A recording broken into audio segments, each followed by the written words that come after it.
Snímej ho. Řecké co? Hej. Co ti chybí na ubrus? Jo, už to mám, hej. Víte, co mi připomíná ten ubrus? No co? Úplně takové ty sladké řecké koláče. Fajn. Úplně... Ty myslíš přímo, ty je. Že jo, znáš to taky je. Úplně prostě, máš ten koláč a úplně na tom vidíš ten cukr, jak to je tak... Prgáli, jej. Jo. Prgáli, To kámo. není řecké, to vlásky. Ale kde je? Že si prostě mají... Ale vím, co myslel, ne? Víš, co Úplně, myslel. jo, Valaši mají prostě... Prgáli a takový mají... Řekány! Řekány, vole. Už mám to slovo, hlavě. Modifikaci. Modifikace, jasně. Prostě Valaši mají tohle a... Říkal, Ale Řekové mají modifikaci, mají... modifikované prgály. Mají prostě řecký koláč. Až jste malý, vole, až jste malý. Tyko, nejeda. Jste melínem vůbec, ty vole, Rubě. to je úplně hovno, vole, to je. Jo, Já ne. se tady bavím o řeckých koláčích a ty tady nosíš nějaký temelínek. To je úplně hovno, jako. Jo, to říkám temelínek. Jo, komu, to jsou prostě prgály. To máme vlastně prgály, má.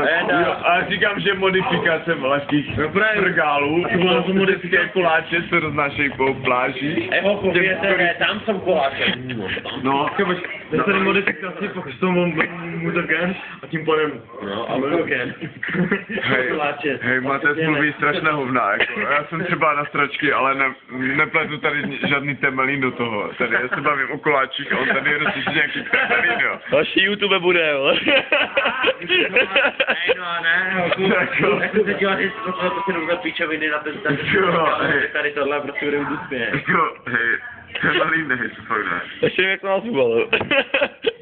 Mé hrubě tam Hrubě. To je hrubě.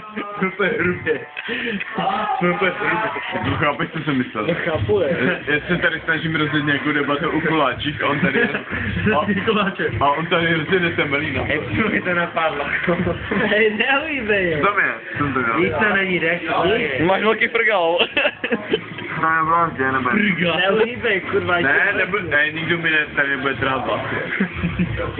Ale už to nechci. No, tak budíš, no, ale už se stalo. Vodíš. Mondí. Hrubě. Už, Patka, co se natáčí? Hrubě a začívachu, hrubě. Já už tady skončila debata, už že nic se natáčí.